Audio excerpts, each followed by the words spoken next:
Oui, merci Monsieur le Président. Monsieur le Président, chers collègues, depuis 2004, le Grand Lyon a fait le choix de s'impliquer activement dans la politique de management de centre-ville pour accompagner utilement une compétence commerce relevant en premier lieu des municipalités. Les activités commerciales contribuent en effet fortement à l'animation des territoires, à l'attractivité des centres-villes et jouent un rôle essentiel de socialisation. La limitation des déplacements en périphérie respecte également l'objectif partagé d'un développement durable de la métropole. Participer à cette démarche partenariale confirme la volonté du Grand Lyon de mener une politique de dynamisation du commerce et de l'artisanat dans le cadre du schéma directeur d'urbanisme commercial, le SDUC, ce qui correspond à une attente forte de nos concitoyens. Certains de nos quartiers sont en effet en difficulté ou menacés par le risque d'un recul du nombre de commerces, surtout au regard de la période économique difficile que nous traversons. On constate également que les clients ont tendance à revoir leur mode de consommation en lien avec le développement de l'e-commerce. Cette évolution doit être conciliée avec le maintien de la proximité et de la diversité des commerces. Si d'autres outils peuvent être mobilisés comme les préemptions de gros commerciaux qui fonctionnent bien à Saint-Gilles-Laval mais dans d'autres communes, le management de centre-ville se révèle justement être un outil d'animation des centralités commerciales particulièrement pertinent. L'intérêt du management de centre-ville est sa dimension partenariale, puisque ce dispositif est financé par moitié par des cotisations des commerçants adhérents et pour l'autre moitié par des subventions publiques. Les évaluations des dispositifs soutenus par le Grand Lyon sont positives, comme le montre le bilan 2015 des actions menées.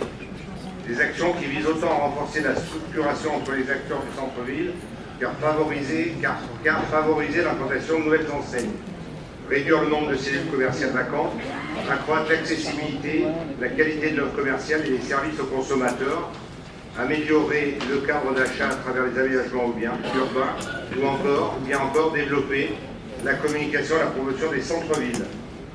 Et c'est justement parce que ces outils présentent un certain intérêt qu'il faudrait réfléchir à leur déploiement ou mise en synergie sur d'autres territoires de la métropole, également dotés de centralités commerciales et qui sont eux aussi concernés par des problématiques d'animation de ces pôles.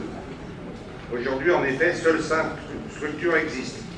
Le site historique de la Presqu'île de Lyon, Neuville et Oullins, qui ont permis d'expérimenter cette nouvelle politique à partir de 2004, ainsi que 2 nouveaux sites, Lyon 7e et Villeurbanne, intégrés à la démarche fin 2011.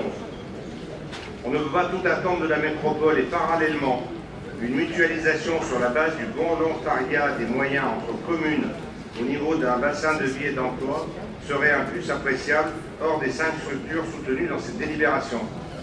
En effet, certaines communes, de par leur taille, disposent de développeurs économiques et commerciaux locaux qui pourraient ainsi étendre leur champ d'action et partager les expériences d'animation, de préemption de baux, de linéaire commercial par exemple, afin de soutenir la dynamique commerce locaux de proximité.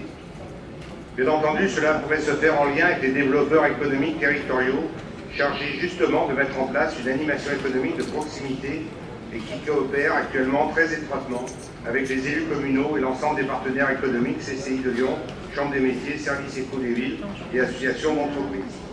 Voilà pour cette proposition et notre groupe, bien sûr, votera ce rapport. Je vous remercie. Merci beaucoup.